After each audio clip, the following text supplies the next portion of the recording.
So an arithmetic sequence is something that has a common difference. This first example is arithmetic because we have a common difference of 7. If you add 7 to the first term, you get the next term, 42. And then likewise, you add 7 to 42, you get 49.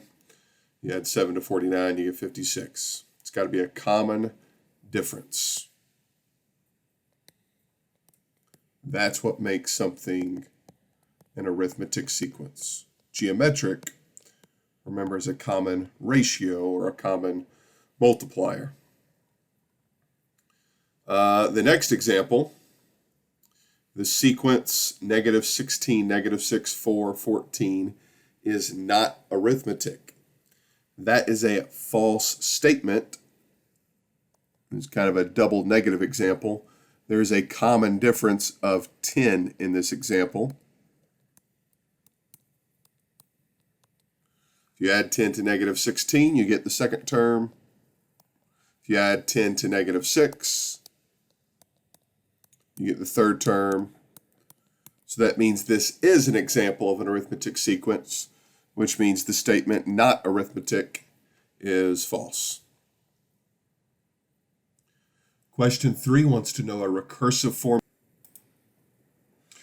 So this is the formula for the recursive formula for arithmetic sequences, where a sub n minus 1 basically stands for the previous term.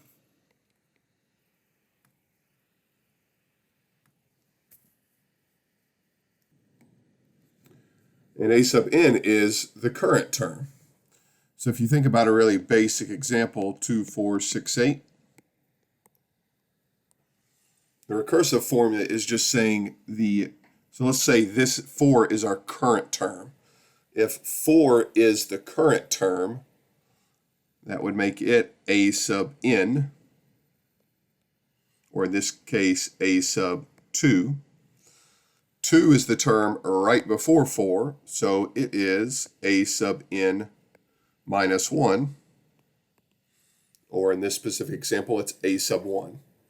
And to get the next term, all we're doing here is we're adding whatever the common difference is. And in this case, our common difference, of course, is also. So if we took a sub n minus 1 and added 2 to it, we would get a sub n. So in this specific example, we want to write the recursive formula and then find the next 3 terms for the sequence. We can see pretty clearly here we are subtracting 3 every single time. So to get the next term in the sequence, we're going to subtract 3 from 2 and get -1. And if we could keep subtracting 3, we get -4 and we get -7.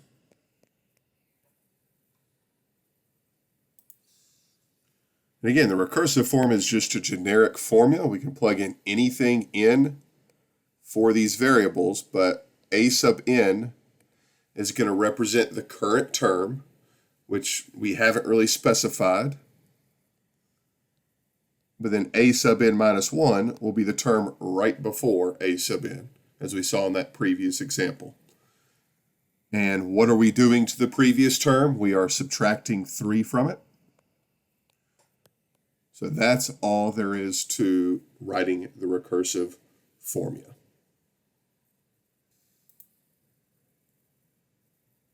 Question number 4, we are writing the explicit rule in simplified form, and then we're going to find the 52nd term for that sequence. So remember, this is the explicit formula for this particular problem. So first, let's write the explicit rule in simplified form. A sub 1, we should know what that is. That's 21. N right now is just going to be n, because we're just writing the rule before we actually find the answer to this question. And the common difference in this problem is a -2. Remember, that is not a subtract 2, that is a multiply by -2. This is, however, is not simplified form. So we're going to distribute the -2.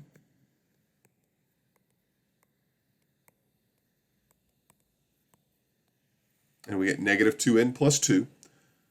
Combining our like terms, we get negative 2n plus 23.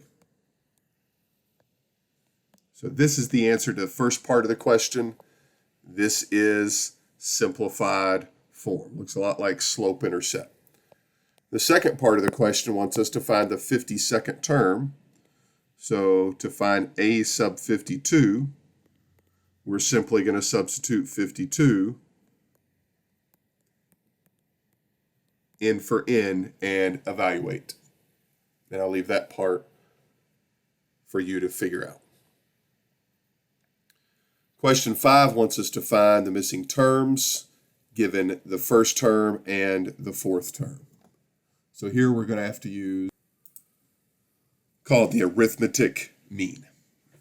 And basically, here's what we're doing. We're trying to figure out negative 30 plus something, we'll just call it x, is going to equal that next term.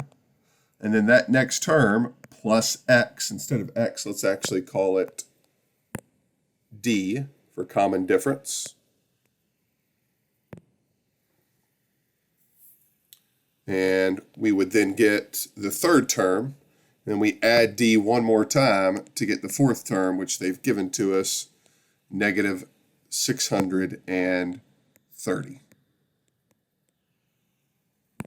So we want to solve for d in this problem. You'll notice there are 2 blanks, but there are 3 d's.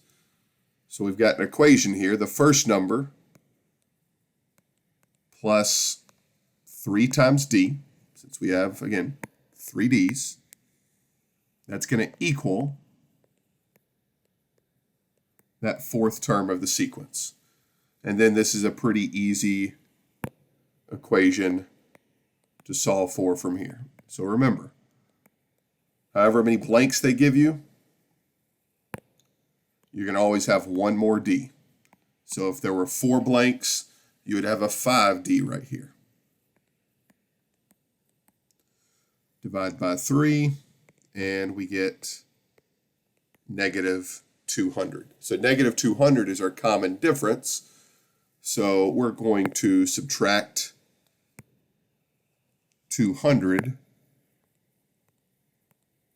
to get the next term in the sequence. So negative 30 minus 200 is negative 230. Subtract 200 again, we get negative 430. And then just to double check, subtract 200. And of course, we get negative 630. This is all they wanted, though, were those 2 missing terms. All right, then finally I'll finish with question 6 and let you try number 7 on your own. This one's similar to number 5. A lot of different ways to do this, but we're going to obviously use this formula. We need to come up with the common difference in this problem first, and we can do that in a similar way we just did in this previous problem. We know the 15th term, we know the 38th term, so that means there's going to be 22 blanks in between those 2 numbers. There's the 16th term to the 37th term. That's 22 total numbers. So since there's 22 blanks in between these 2 numbers, how many d's is that? That, of course, is 23.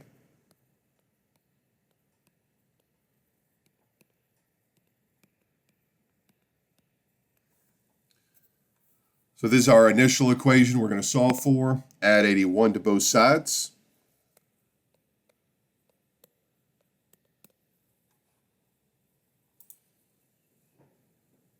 And divide both sides by negative 23. So our common difference is 4.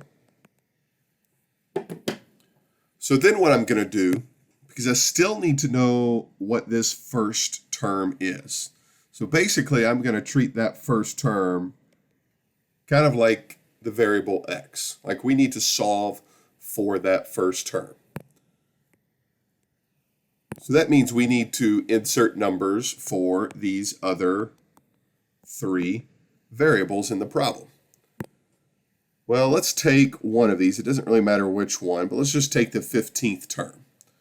So this is telling us the 15th term, or in other words, a sub 15, is negative 81.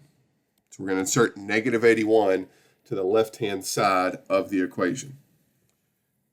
We don't know what a sub 1 is. Remember, n is the number of the term. So n in this problem, 15. Times our common difference, which we know is 4. So then we're going to solve this. A sub 1 equals 14 times 4. We're going to get 56 on the right-hand side. Subtract 56 from both sides. That is negative 137, I believe. Let me check my math just to make sure. Nope, not even close. Because that is a negative 81. And if you subtract 56 from a negative 81, you get negative 25. So that's the first term. So now let's go back and see what they actually want us to write. They want us to write the explicit rule in simplified form and then find a sub 52. So the explicit form, a sub n, we now know the first term is negative 25. N is just n. It can represent any term in that sequence. That's why we're just writing the rule right now. So that's unsimplified form. Distribute the 4. And then combine like terms. I'm going to combine some steps here.